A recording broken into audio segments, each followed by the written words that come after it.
Pues yo me llamo Tatiana Cacheiro y yo estoy aquí porque estoy trabajando con Carlota Pérez, ya llevo muchos años y me gusta esto. E estou como un integrante máis do grupo este danza teatral.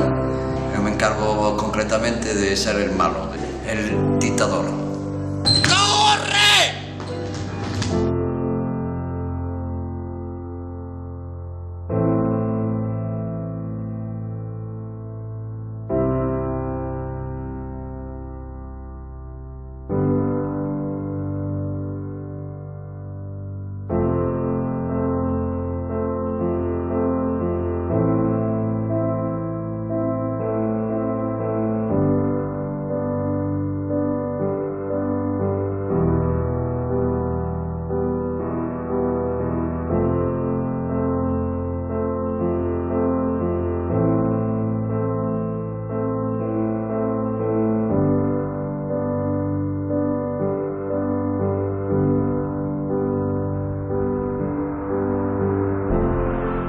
Ser autónomo con las cosas que yo quiero, que los compañeros me ayudan, me apoyan también.